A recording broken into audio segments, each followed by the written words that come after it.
Hey there, food fans. Welcome back to the Food for ThoughtCast with me, your host, Melissa Reagan, and my co-host with the most, Chef Steven Gonzalez. What's up, Steve? Hello. How's it going? Oh, it's definitely going. It just couldn't be going any more than it's going. How about you, buddy? That sounds promising. Oh, sure. I'm full of promise, full of promise and opportunity. Steve, what's your drink of choice? Tonight, we are having a fancy 1877 mineral water, sparkling mineral water with lime, spiked with a deep eddy pineapple vodka. I'm not buzzing yet, but a little But bit. on the way. That sounds promising, just like you said. Nah, it's pretty good. So Steve inspired me. I went and got a Waterloo peach sparkling water. May or may not be some tequila in here. So I'm sounds going to good. go with the may not part because I know you. You know And me. Waterloo, tequila, and peach. Are you Doesn't sure? sound- I don't know. And now I'm starting to second my life decisions. So So I'm out of tequila. It's gin. Ding, ding, ding, ding, ding. see, I knew you were my gut instinct, and I didn't do it, so that's what I get. Fun times. Fun times. Steve, how was your trip? Did you relax? San Antonio was fun. Nice. We did a lot of relaxing. I love it. Didn't get to eat out as much as I was thinking we were going to because we hung out. We went to a comedy show, which was awesome. And then I cooked. And then Nice. we just did a whole lot of nothing. But Nice. one of the highlights was I got to film some content with a buddy of mine, Chef John O'Larnick in Chef's Backyard. I can't even say that without stumbling. When is he coming on the pod? That's a good question. I love it. We need to figure that out. But I think we've been in a guest deficit as of late. Right. We did some steaks as far as we showcased the difference between select, choice, and prime. Nice. And that night it was crazy because it was raining real hard that day. And so my dad and I are going down there hanging out. And we get to his house. He lives way on the south side of San Antonio. I mean, south side, And we get to his place, and we just had a good old time, like just grilling, talking steaks, talking shop, and just having a good old time. I hadn't seen him in a while, so it was good to catch up. That's fun. I love that. Yeah. Sometimes you just need that, like a little bit of like rest and recharge. Yep. And then I just kind of did the typical Steven thing on the way out. We got In-N-Out Burger because I felt like it. Because hashtag reasons.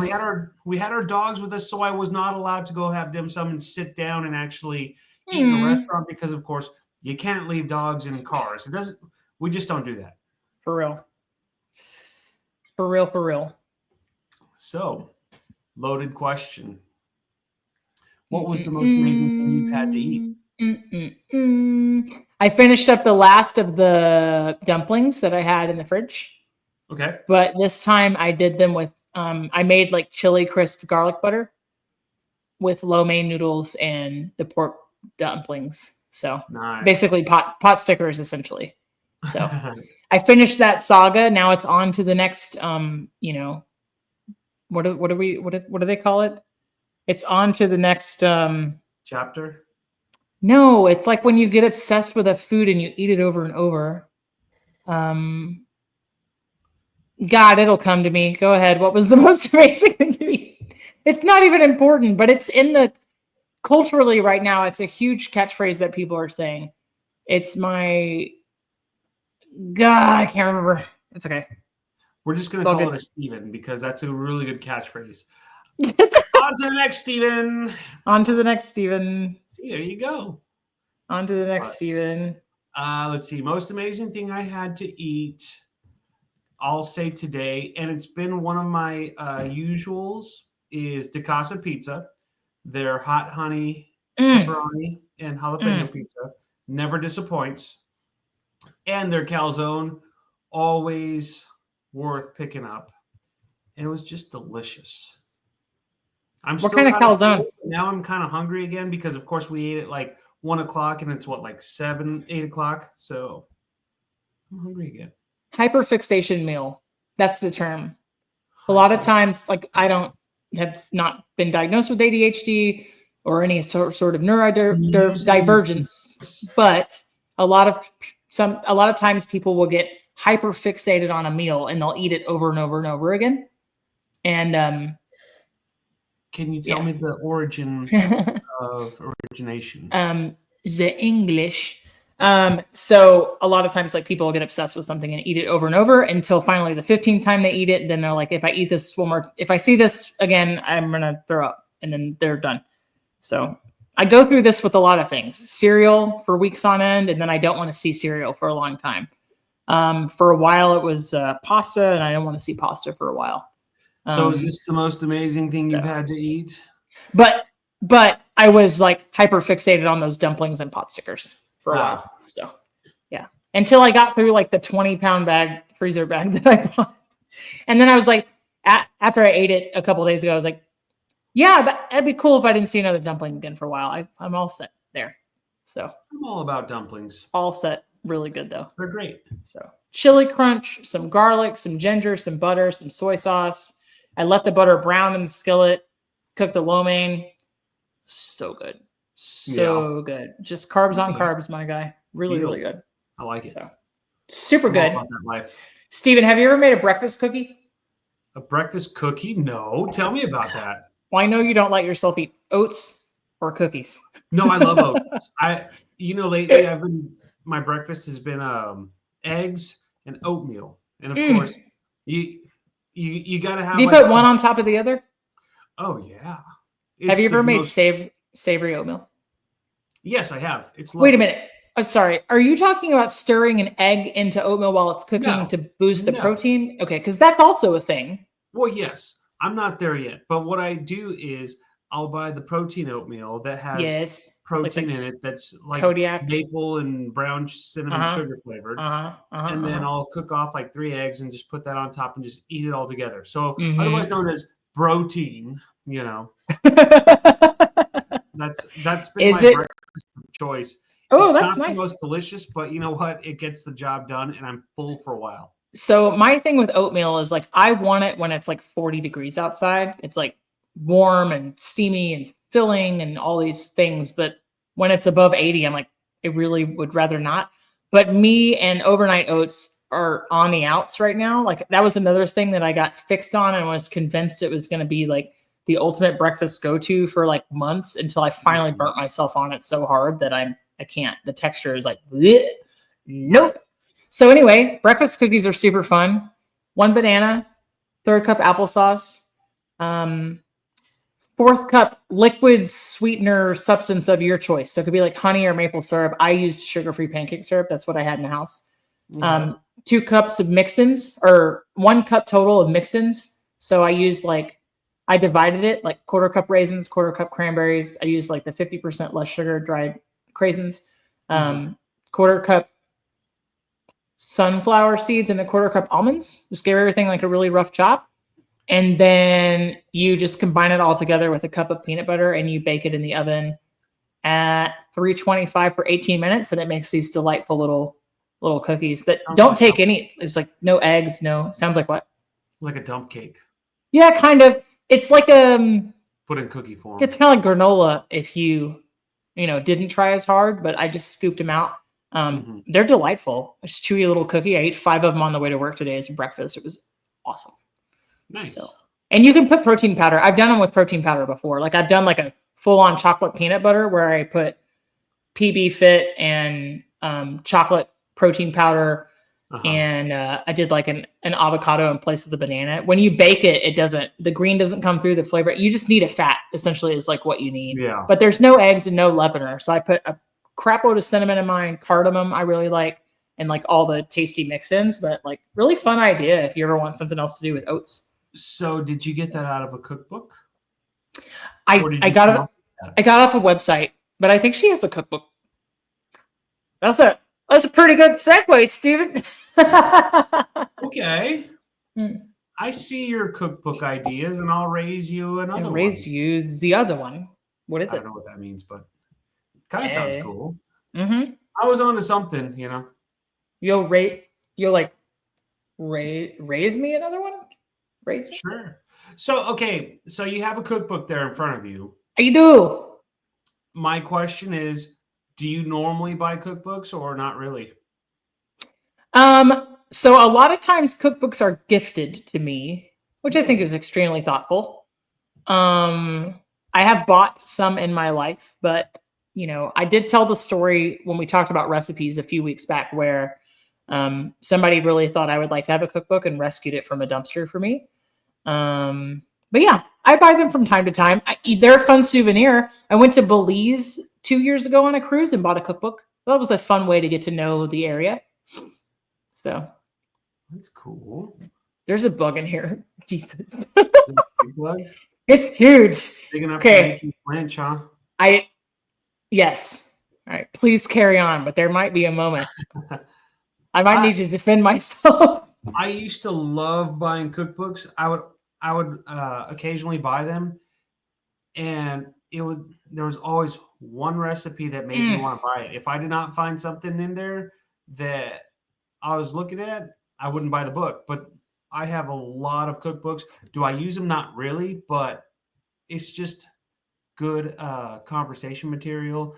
And there are times where I will want to get inspired and look through like old cookbooks. So I do have. I have this dream of having a coffee table one day. My dogs are too big and they run too fast for me to have a coffee table. Like they would like slice themselves open on the corner. I just know it. Just get a wooden coffee table.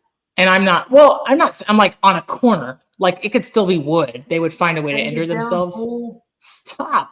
They would find a way to injure themselves, but I would also like break a shin on it. Like no doubt. I just don't. I need a wide open space so I can toddle with you today. I can toddle around. I can just toddle around like a toddler. I need wide open space and soft corners. But I always had this really great dream of like someday, somewhere, I'll own a coffee table and I can put like statement cookbooks, like huge, large print, like things with like gorgeous pictures of food as like coffee table books, so for browsing through and stuff. But honestly, the older I get, the more like every surface having something on it kind of pisses me off and really triggers me badly because it just collects dust. So I have a lot of, I would say I probably had like 13 cookbooks and I think 6 of them were gifts, which I'm fine with. Interesting. I'm fine with. So yeah, but sometimes it is one cookbook. Now, I bought your cookbook because we're friends and I wanted to support you. Yes, exactly. Buddy. I was going to leave that one off the table. You see, that's okay though. Shut up. But if I had bought it for one recipe, it would be for the candy glass dessert. Because visually it's like stunning. It's cool, right? It's nothing that, and please don't take this the wrong way, but it's like nothing that I couldn't figure out how to make myself as a chef, right? Like I know how to cook, sugar to a certain point to where it behaves a certain way. And I could probably come up with my own spin or variation of it, but that's not the point, right? Like I was like really intrigued by this process and like it made it more special that it was a person that I know and like, but at the same time, if I had seen that on a shelf somewhere, I would have been like, dude, that's, I want to have that book. Yeah. I want that. Like I want to have that for that. Right. So yeah. Well, this episode is not about inflating my ego. I promise. It could be. Nah. But I mean, many, many, many years before I started the whole cookbook journey, I used to buy cookbooks all the time in San Antonio. And there was a place called Half Price Books that had tons of just random cookbooks. I know there's probably more like around like Dallas and other areas, but I don't know why. I just thought it was exclusive to San Antonio. I feel kind of less special now. But no, Dallas had one and it was like really, really cool. I always found cool stuff. And I can remember being very young, like 19, 20. And I remember just finding books that just really piqued my interest. And it was something simple like Chinese cooking or cookies. You know what I'm saying? And they just always piqued my interest. You know what I'm saying? Yeah. But I think I've shared before, like my grandma liked to read cookbooks like they were books, and she liked to look through them a lot. And I've probably lost the art of just sitting still and enjoying something, to be quite frank, but I just can't, like, it's not something that appeals so much to me now, but it's because physical books are kind of cluttery for me. And like I said, then you got to have a place to store them, and then you got to clean them, and then you got to move them. And I don't know, a little bit of that allure is lost on me. But I will say that, like, totally. I love a cookbook that has amazing pictures. And even better, like, you guys know how I like puns. Like, this one's called Just a Matter of Time. There we go. I was going to say that was blurry as can be. I know. I think there's a filter. I don't understand. I don't understand the internet. Please help. I'm an elder millennial. Just a Matter of Time, THYME. And I can guarantee you that was probably 1 out of 2 reasons that I bought the book, because I was like, puns, yay.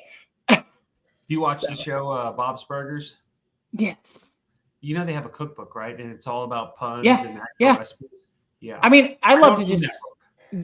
The show is hysterical and it's brilliant. I love the movie too.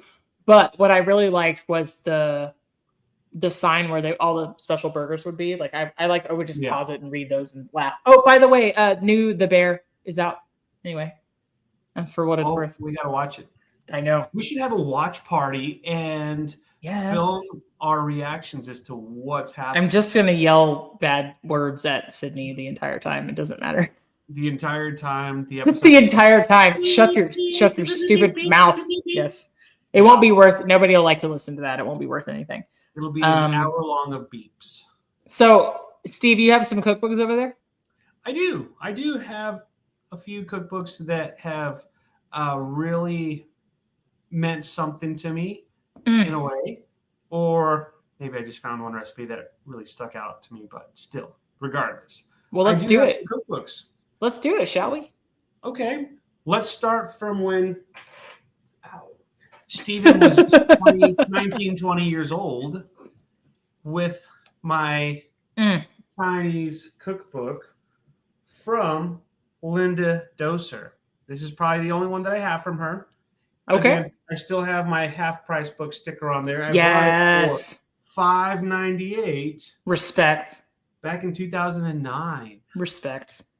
But I love Chinese cuisine. It's amazing.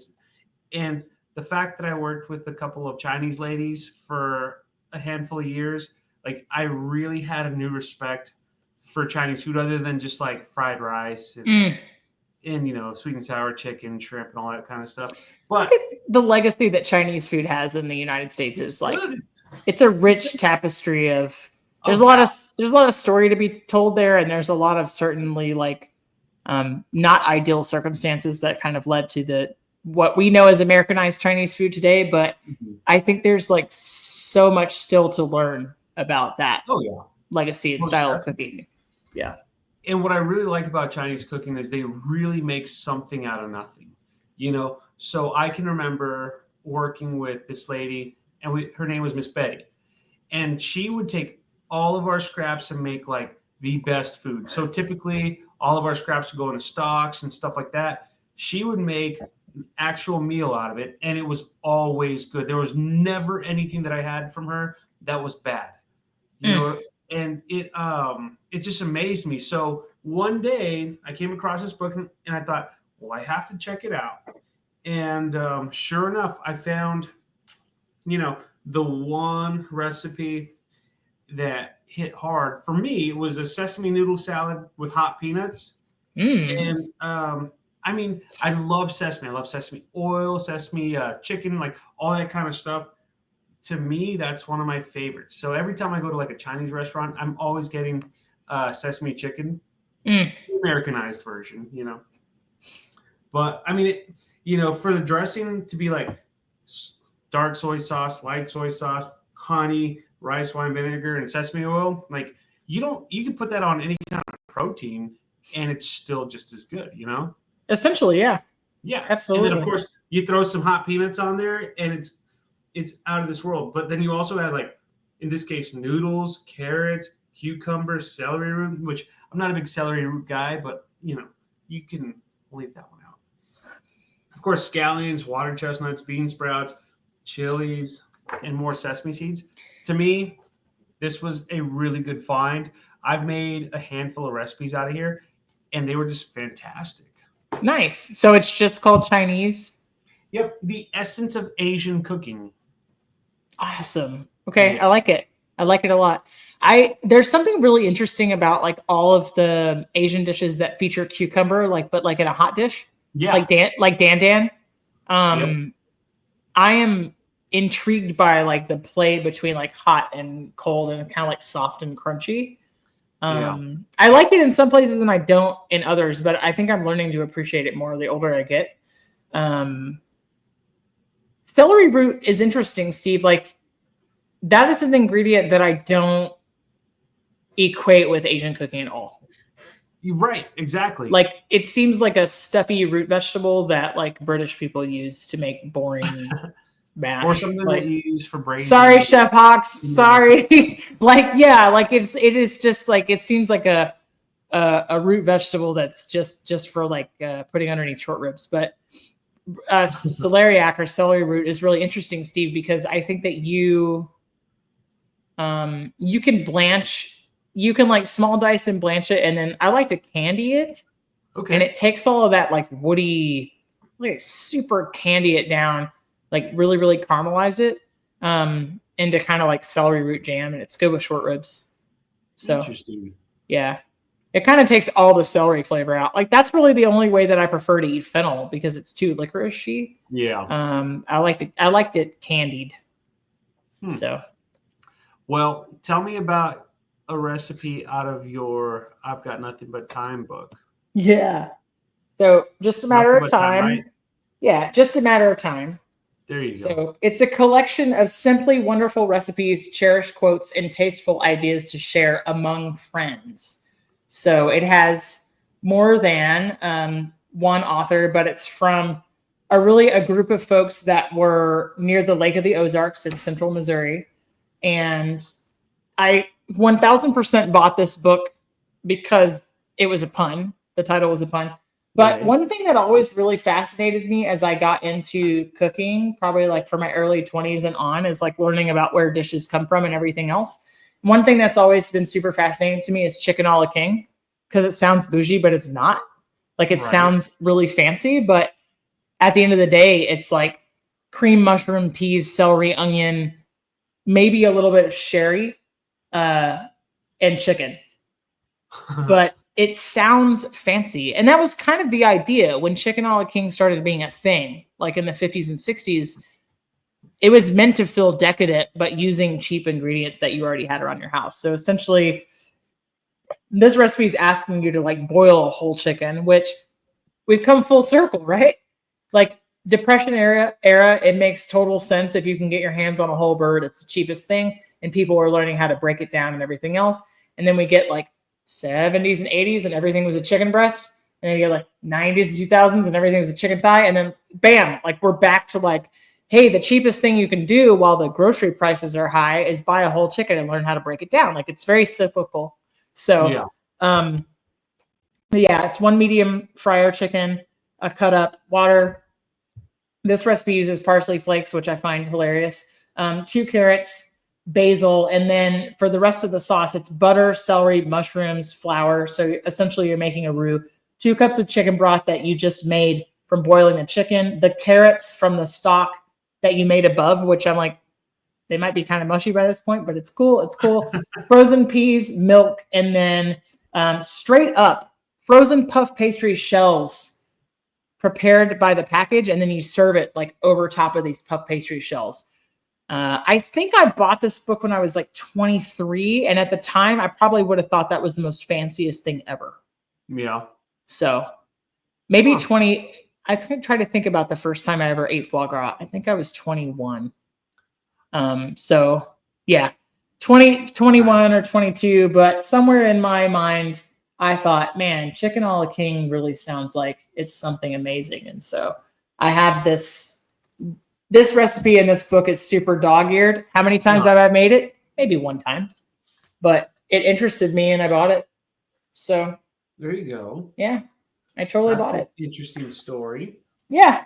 I totally bought it. Besides the fact that it was a pun, but there's all sort of things in here. Like now that I'm looking at it, I'm like, dude, why don't I use this? Like, why don't I use this? There's everything in here.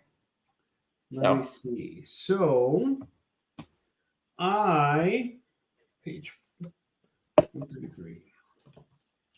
I don't know if you're very into art or not, but my wife's family is really artistic, and they're painters and sculptors and stuff like that.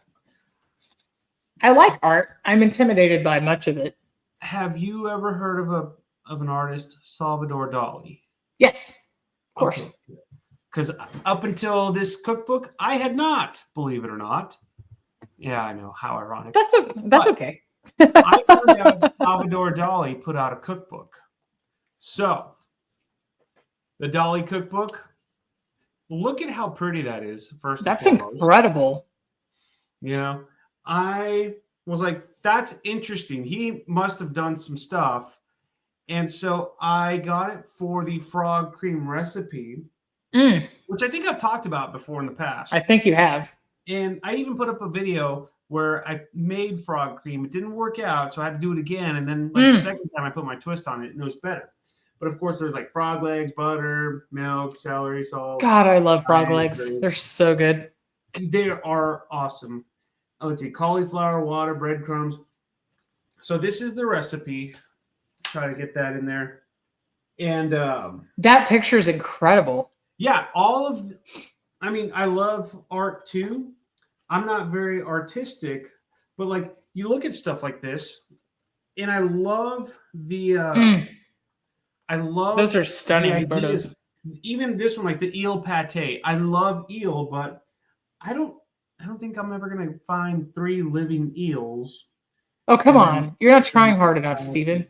That's Twitter talk, Steven. It's hard enough finding heavy cream. I've never heard of this ingredient. But yeah, 3 live eels. Eel pate does sound really good. Like, there's a lot of good ideas in here. Does it though? For me, it's very like look at that. It's very 1950s, mid-century modern type. You know what I'm saying? Can I read just a little bit of this description of this book? I have it pulled up here. Yeah. Food and surrealism make perfect bedfellows. Sex and lobsters, collage and cannibalism, the meeting of a swan and a toothbrush on a pastry case. I don't know that I've read like a more bizarre sentence in recent history. Luckily for us, Dali published a cookbook in 1973, Le Dinners de Gala, which reveals some of the sensual, imaginative, and exotic elements that made up their notorious gatherings. Like, I kind of just want to buy it. I'm not making eel pate either, but I want to buy it. What is that picture? Oh, you closed it. Oh, no. Oh, no. Oh, no. Oh, no. We can't use visual aids on this audio medium. What will we do? Like, that's kind of the stuff that we did in culinary school. Damn, that's sexy, though. For real. But, like, I'm sure this looks cooler, but ours tasted better. You know? I like it. So I just felt like that was a good book to have. And I even remember doing an event where I went to the museum in Odessa. They did a Salvador Dali themed, I guess, exhibition, and they had a bunch of local chefs, and I ended up being one of them. I did the frog cream. I did like a calf liver pate. Yes. And then just to be weird, I did a Jello mold with crawfish in it, you know? And no one else did that. Like some of my buddies were plating up stuff like on the table, and so you can just grab and go like directly from the table. And that was really cool too. But I felt like I really embraced the essence of Dali for that event, you know? That sounds awesome, dude. I wish you could have been bothered to catch 3 live eels, but you know, like, it's okay. Where do you find heavy cream? Where do you find shallots? Where do you find them? Mushrooms? I give up. Never heard of these things. What's another one that you have? All right. This was a book for or a gift from, yes, obviously it's a book. Words are really hard. Wording is extremely hard. This was a gift from some dear friends of mine, Tiffany and Jared. I don't think they would mind me sharing their names. I have before. This is called The Just Kitchen. It's invitations to sustainability, cooking, connection, and celebration.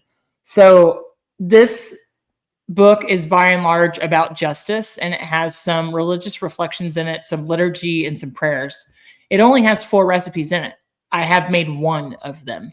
Um, each recipe has a story about the person who contributed it, kind of where they're from, like their struggles. It's a really neat opportunity to kind of um, learn about it. And then each recipe is followed up with a little liturgy. I'm going to share one. For anybody that doesn't know, a liturgy is just like a written prayer that other people read out loud. But it says, let enough be enough, enough time, enough food, enough you. And with God, maybe even there is enough and some to share. Just like really poignant reflections on, like, as you're going through this book, there are some prayers in here. There are some stories about church dinners. This is really the idea that people kind of, that the fellowship of, and I'm sorry, I know we don't get uber religious on this podcast, but it's fine. I'm just shooting my shot here. This book is really about the idea that God is found in the togetherness of eating together and preparing food together. So, among other things, and I really like that idea. But the recipe that I've made from this book is chicken adobo. And so it's yellow onions, pickling spice, brown sugar, bay leaves, sesame oil, olive oil, vinegar, soy sauce, chicken broth, and garlic, a whole bulb of garlic, with 2 to 3 pounds of chicken. And I used thighs. I think I should have used them bone in. So it says preferably thighs and drumsticks with bones and skin still present, like in the instructions. And so it's kind of like a loose recipe that just says, like, here are the ingredients. It serves 2 to 4. And even the first step says it's really difficult to mess this up. So just go with your feelings, right? Like, but it's a really beautiful book that I sat with a cup of coffee one weekend after I received it as a gift. And thanks again, Jared and Tiffany. Like, this is amazing. Love it, guys. But really amazing, like, just some stories and kind of the spirit of togetherness and what it means to share food and like slowing down and taking time to appreciate that. So I really love the idea of the book. And then I have to do the other 3 recipes, but the chicken adobo turned out really good. And for me, I guess in my limited understanding of some different cultures of food, chicken adobo to me was like the Mexican version, like anado, adobo. This is more Filipino. So quite different, a little bit of a different flavor profile. So I thought like spicy deep red chilies, whereas this is like a Filipino comfort food that's like salty sour. So quite different, but like really, really amazing. So if anybody's interested, this book is really cool. And if you're a believer, it has like a lot of really cool insight and a lot of really inspirational things in it too. So very cool. Yeah, I like it. You know, whether you're religious or not, if you're having a good meal with a group of people, particularly around Thanksgiving time, I mean, people still give thanks. They may not say grace, but they'll at least say what they're thankful for. You know what I'm saying? Well, 100%. And I think that like fellowship is fellowship, and it doesn't matter like what lens you're looking at it through. So a lot of the times, even if you are saying a little prayer before you have your meal, I think the company that you're around, 9 out of 10 times, is usually pretty reverent. Show some reverence towards your beliefs and how you feel. So I'm all about it. Yeah. I will say that like the kitchen is the place that I experience God quite a bit. So yeah. This book has a lot of meaningful things in it. It's got a lot of stories of the people that contributed the recipes. It has like a lot of like global stories of like struggle, opportunities and things like that. It has all sorts of liturgies, and it has like a lot of food history, which I'm a total nut for. Oh yeah. So yeah. So the next book that I'm going to showcase, it's another half price books find where I saw the title and I thought, what in the world? And I pulled the book out, and the photography is just amazing. Come to find out, it's very molecular gastronomy. And not only that, but it's one of, I think, culinary's most brilliant minds to have ever, walked this earth, Heston Blumenthal. It's called The Fat Duck Cookbook. Now, at first, I thought, what in the world is this? This is interesting. And I started flipping through it, and I got to move my computer back a little bit so I could try to get this. But a lot of the people I was working with were really into molecular gastronomy. Hold on, Steve. Stop. Cool down. I got it. I totally got it. And he did. Oh, he's not dead. Wait. You got to get him. In all fairness, I would never try to do this. He's dead now. I lied. I've tried to make a two out of here, but I don't have a lot of the ingredients for molecular gastronomy. Who does? And so, it was very Thomas Keller-ish, if you will, just by looking at some of these pictures. And well, Steve, I guess my question is who's doing molecular gastronomy at home without the bankroll of a restaurant behind you? True. I'm just saying, I don't know. Even then, so I ended up buying this cookbook not because of one recipe, but because I was just intrigued. So, for example, nitro scrambled egg and bacon ice cream. So, what? Oh my God, that's hot! Look at that picture. Right? Wow. That was one where I just thought, oh my goodness, what in the world? And I tried to use this as inspiration to really come up with plating ideas and whatnot. Well, towards the end of my restaurant career. Yeah. But even then, you have stuff like salmon poached in licorice gel. Not a big licorice person, but look at that. This is just amazing. Sorry. I'm not even a licorice. Wait, I'm not a licorice person more than you. And that sounds like a punishment. But please continue. Be that as it may, but the way he made the picture is pretty amazing though. And and then let's see, here's this one. It's eel Nietzsche. But look at that. Again, dang. I used this so as an inspiration for coming up with plating ideas and things like that. And then in the process, I learned about who Heston Blumenthal was. So for those of you who aren't watching us on YouTube, what are you doing with your life? Because you can't see the pretty pictures. I'm just saying.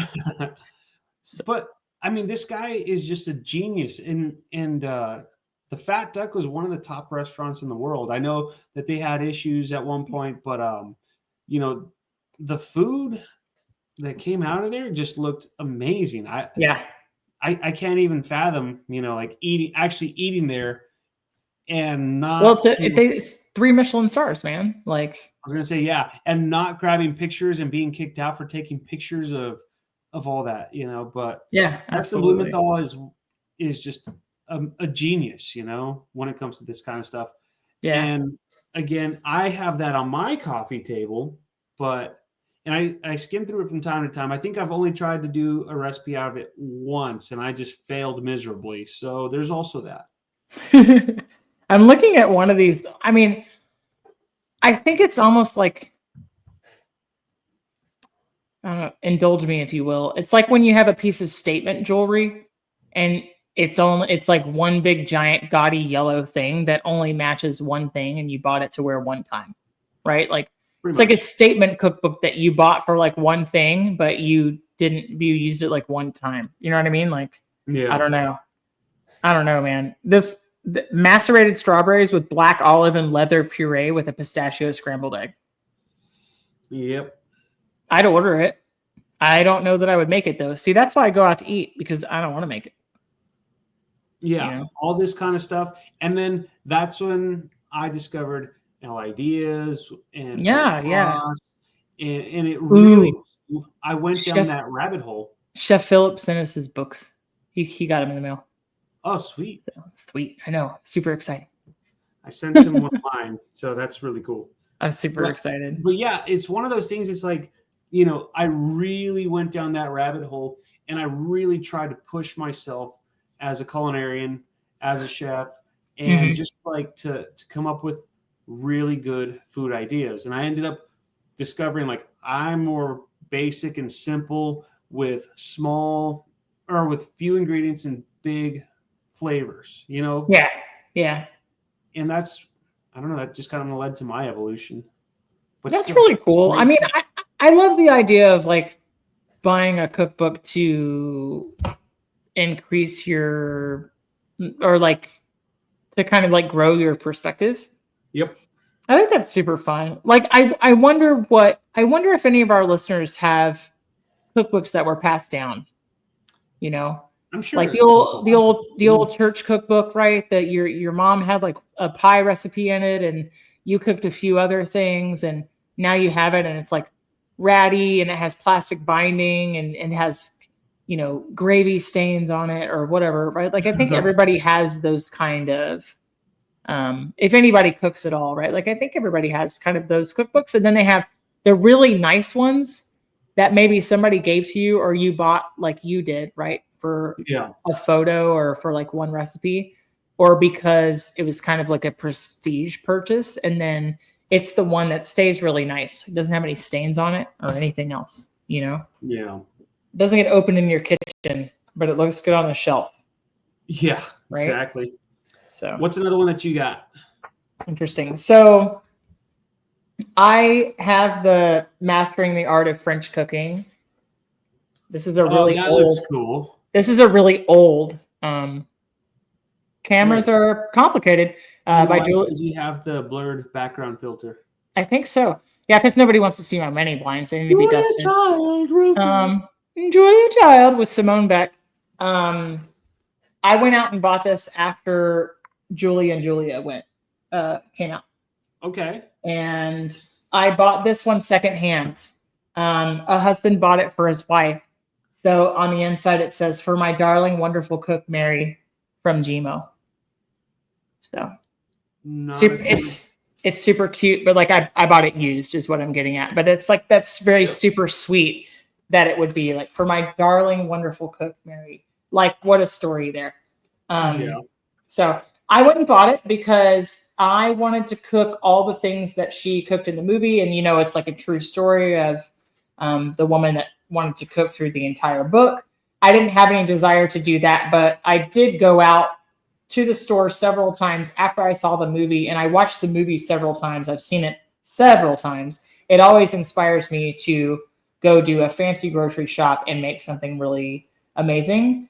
But one of the things that I really sought out the book for, and it's not that like Julia Child, like I watched her on PBS. Well, by the time I watched her, it was probably syndication. But I knew who she was. Right. And so, especially like being a female chef, like I knew exactly who she was. But the undoubtedly, it's the beef bourguignon.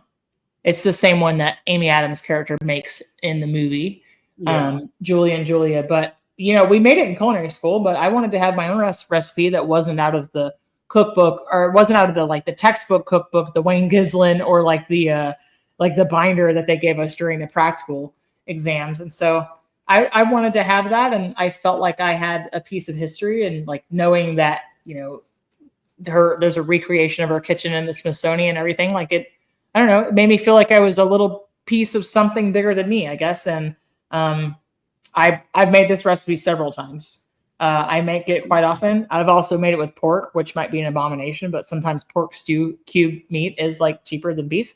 And your girl got bills, so sometimes. But I think you can change the flavors up a little bit, and it's still the same idea, right? It's a braise with wine. I don't think you can really get it wrong. But I made this a lot when I was in Austin. I went through a Merlot drinking phase, and I used Merlot to make this quite a bit. So I made boeuf bourguignon quite often.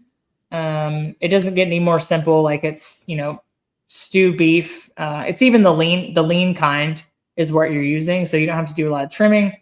Carrots, onions, salt, pepper, flour, 3 cups red wine, beef bouillon or beef stock, tomato paste, garlic, thyme, a bay leaf, and then bacon rinds. But I do mine just a little bit differently. Like I put my own twist on this. So I like to fry the lardons until they're crispy and then use them as a garnish. For anybody that's listening and doesn't know what lardons are, they're just like a crispy kind of specific size cut of bacon. I render the fat out of those and use it to saute the carrot and onion after the beef. So I'll do like brown the beef, pull it out, put in the bacon, kind of cook the bacon in the beef fat. It's like fatception. And then pull that out, and then like carrots and onions, make the roux, add all the other yummy things, and then quartered white mushrooms, and then small white onions. But like you can use pearls or cipollinis for this, but I'm like lazy. I always just used to quarter onions. So, but it makes a delicious gravy, and you can serve it over rice or noodles. But I like mine over mashed Yukon potatoes, like smashed with the skin on, butter, parsley, and dill. There's no other way for it. Mm-hmm. Or like smashed red potatoes. So to me, even though it is more than the sum of its parts and certainly more complicated and fancy than that, to me, this is fancy pot roast in wine. Yeah. With bacon. Huh. So, but it's a classic. I agree. It's always a good one though. You know? So, I guess I've got one more for this evening. And back in my early 20s, I think I was 21 when I bought this one, another half price find. Do it. Called Cookies, Irresistible Biscuits, Brownies, and Bars from Hillary Walden. Nice. I think this is when I was like really in my cookie phase. I just eat nothing but cookies all day, every day. Are you not? What happened? Are you not in the phase still?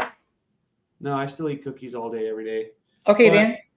But it's crazy because I bought it. I was flipping through it, and I came across Wisconsin cheddar and chive biscuits, kind of similar to a chains, like the ones they make with certified crack cocaine that I can't get enough of. But have you bought? Oh, I'm sorry. I'll save this question for after. I bought what? Have you bought the mix at the store? The Red Lobster Cheddar Bay biscuit mix. Good God. But they had there's a recipe for chunky chocolate drops, which, I mean, that just looks great. Please. And then I have a bookmark from, I don't even know what this is, probably from when I was in college, like back when I was in my early 20s. And then I haven't looked at this book in years, but then I also printed up a recipe for Little Debbie oatmeal cream pies from scratch. Stop. This was... Well, I know you've made those before. June 25th, 2007 is when I printed up this recipe. Nice. Wow. Talk about memory lane, huh? But yeah, bacon twists, biscuits, tiny cheese puffs, nut and chocolate. Nice. Nut and chocolate chip brownies. I mean, like I said, who wouldn't want to have a book like this with nothing but like junk food recipes? You know what I'm saying? And I know that, but I mean, cookies are life. Pizza, cookies, burgers, it's all life. Did I ever tell you that I wrote in when Bobby Flay was first on the Food Network? I wrote in to get recipe. This was before I had the internet. This is before I had a printer. Like, I don't know what I would do now, but I literally put cash in an envelope and sent it for them to mail me a recipe. It might have been when he was on Lifetime on the main ingredient, but I legit paid for them to send me a Bobby Flay recipe, and they sent it in the regular mail. As if you can even believe that's a real thing that happened. And I think I have it. I think I have it somewhere, but it was like the most ridiculous. Like for me then, it was like probably some mind-blowing thing, but I remember exactly what it was. It was like some compound basil butter that he put on grilled corn on the cob. You paid for that? I was like, well, I think I was like 16 or 15. Like, it just makes me think about like what the time of like when we printed recipes from the internet. Like, is that not wild? Like, that's wild, dude. Now I'm even lucky if I don't even take a screenshot. Like, I'll just look at it and go, oh yeah, the standard, like it's a guideline, right? Like, I don't even look at it. Back in the early 2000s, there was this thing called the internet. A very big thing. And we would print recipes. And if you did not have a printer, you were kind of SOL. You went to the library and then you paid like 15 cents a page. Oh, no. Truth. Oof. Truth. I don't remember that. I think I'll just go to like UTSA and just print up from there. That's a PSA for all the kids out there. Who printed up this recepe? Who's on the dial-up? I can't need to try to watch my stories. This isn't adult-themed content. Who would print up a recipe, you sick jerk? Did you try to print a Pokemon card for the internet? That's not how they work. Oh, just like that. That's not how it works? I'll get it right.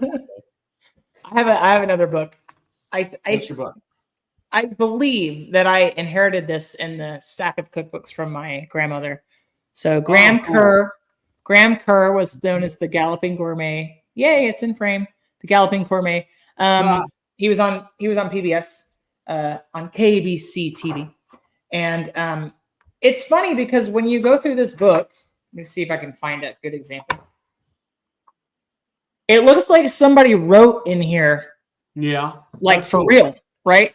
But there's a note I remember watching him, and I'm still an Anglophile to some extent, right? Like, I'm fascinated by all things English and accents and everything else. But he had this like frenetic energy, like he was the Galloping Gourmet, and he would run around the kitchen and he'd make all these crazy recipes and everything else. But he says, "Dear reader, at this precise moment, I'm sitting at my dining table on our studio set for the Galloping Gourmet, the place where I appear to eat so much. I just finished reading the final for this, our second volume of the television cookbook. There are a few things I want to add, but the printer wants me to turn this in now. So I'll make my notes with each recipe in my own hand." So everything's his handwriting that they like photocopied onto these pages. And so not only does that make it feel just a little bit more personal, but like it's a funny little inside. One of the things I have made from here though is the Graham Kerr pate.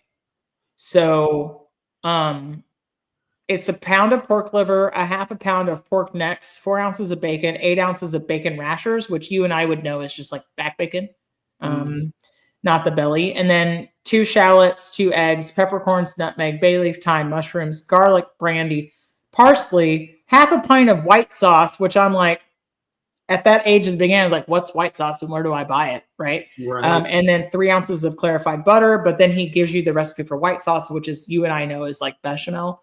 And then, so I think I made this when I was maybe 27, I want to say, but I love reading through this cookbook and seeing all the notes and addendums to his recipes, like written in his own hand. And of course, like he was big through the 70s. And so there's pate in here. There's like gâteau in here. There's all sort of duck, and there's cold soups and oyster things and just all sort of like things that you would find at house parties. But one of the other things I like is there's like a notes section. There's like a bunch of blank pages for memos.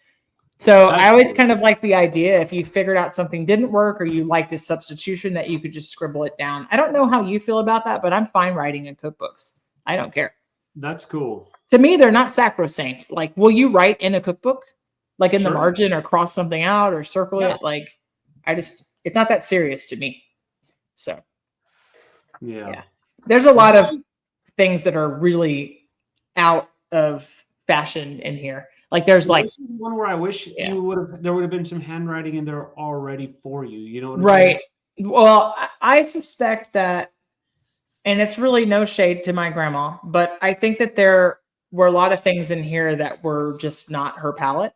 And so I think this is one of those things that she probably thought was wildly interesting for the same reason that I thought it was, like all the handwritten notes, and that the guy was just this enigmatic personality that we both watched on TV. But there's so many things in here that are like, Hey, this is a great hors d'oeuvre for when you're hosting people to play bridge. Like, what? What? We're just going to sit at the table and stare at our phones. What's a good food for that? Like, that's where a lot of my content comes from. Hey, everyone. Bridge night? Are you playing bridge tonight? Well, here's an easy recipe just for you. But I'm not galloping in my kitchen, though. Like, when this is galloping. One of the things in here, like, interesting, like, indicative of the time is broccoli with French dressing. Like, it's literally steamed broccoli that you serve with, like, bottled French dressing, but at some time was, it's French dressing is just sugar. It's like ketchup, vinegar, and sugar. I'm just putting that out there. It doesn't make it any less delicious. I like it on like a wedge salad, but not broccoli. No. Yeah. One time Alton Brown said he didn't want to know what was in French dressing or Catalina because he didn't want anybody to ruin the illusion for him. He's like, it's delicious and I'll just eat it, but please don't tell me what's in it. Well, this was a fun trip down memory lane. Yeah, this was a really great idea, Steve. I think it's fun to examine why we make the food choices that we make from time to time. And it's something that kind of ties into our careers early on. Yeah. And you use that as motivation. And absolutely. It just helps spur creativity more than anything else. Yeah. Absolutely. So, yeah. Steve, let me break this one off for you. I think you'll be like intrigued by this. You ready? Tell me. Iced rum husk. This was an original Graham Kerr creation for the state of Hawaii, USA. Why? Because it's cool, refreshing, and quite spectacular. So what you need to serve 4 people is 1 large pineapple, 1 pint of vanilla ice cream, 1 tablespoon of instant espresso, 4 Brazil nuts, a 1/4 cup Bacardi rum, and a tablespoon of brown sugar. This is how it goes down. I wasn't even prepared for what I read when I read all the way through. So you finally slice the Brazil nuts. You measure the rum. His instructions are like wild. Cut the top off the pineapple at the shoulder. Scoop out the flesh from the top to leave a small cavity. With a thin, sharp knife, cut down carefully just within the skin, right around the circumference until the bottom is almost reached. So basically, he's like scooping out all the insides from the pineapple while it's still upright. Okay. Uh-huh. So he's like, work in sections so you don't accidentally cut the skin. Cut away the hard center core, cut all the flesh into 1/2-inch wedges and place it in the bowl. Now you put the rum and the sugar on the pineapple and you let it macerate in the fridge overnight. I like where this is going. You deep freeze the pineapple shell. You place alternate layers of chopped nuts, instant coffee, and ice cream with the rum-flavored pineapple. So basically you're making like a frozen rum-flavored pineapple ice cream, coffee, and nut parfait inside a pineapple shell. I'm in. I'm 1,000% in. I'm 1,000% in. I don't know why you wouldn't use macadamia nuts with this, but maybe it's too on brand. Serve it with glossy banana leaves and hibiscus flowers for decoration. I'd serve it with more rum.